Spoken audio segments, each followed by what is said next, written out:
দীর্ঘ ১৭ বছর পর বিএনপির ভারপ্রাপ্ত চেয়ারম্যান তারেক রহমানের আজ ২৫ ডিসেম্বর ঐতিহাসিক স্বদেশ প্রত্যাবর্তন উপলক্ষে রাজধানী ঢাকা ও সারা দেশে ব্যাপক আয়োজন করেছে বিএনপি।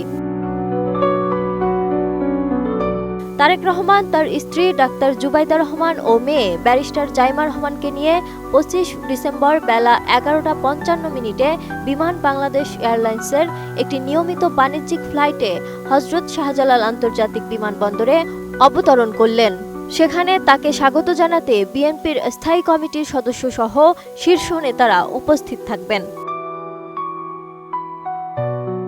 বিমানবন্দর থেকে তিনি সরাসরি রাজধানীর পূর্বাঞ্চলের ৩০০ ফুট এলাকায় আয়োজিত বিশাল সংবর্ধনা অনুষ্ঠানে যোগ দেবেন। এজন্য ৩০০ ফুট এলাকায় একটি বিশাল মঞ্চ নির্মাণ করা হয়েছে এবং ওই এলাকাটি জনসমুদ্রে পরিণত হয়েছে।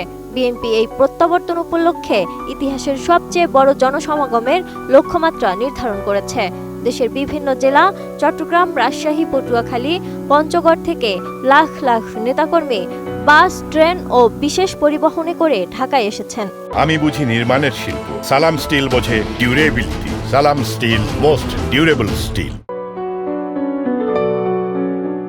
তারেক রহমানের নিরাপত্তায় সরকারি আইন শৃঙ্খলা রক্ষাকারী বাহিনীর পাশাপাশি বিএনপির নিজস্ব স্বেচ্ছাসেবক ও শৃঙ্খলা কমিটি, যুবদল, ছাত্রদল ও স্বেচ্ছাসেবক দল মোতায়েন করা হয়েছে। বিমানবন্দর থেকে ৩০০ ফুট এবং সেখান থেকে গুলশান পর্যন্ত রাস্তার দুই পাশে ব্যানার, ফেস্টুন ও তোরণ দিয়ে সাজানো হয়েছে। সংবর্ধনা অনুষ্ঠান শেষে তিনি সরাসরি এভারকেয়ার হাসপাতালে যাবেন বিএনপি চেয়ারপারসন বেগম খালেদা জিয়াকে দেখতে। এরপর তিনি গুলশানে তার মায়ের বাসভবনে ফিরবেন।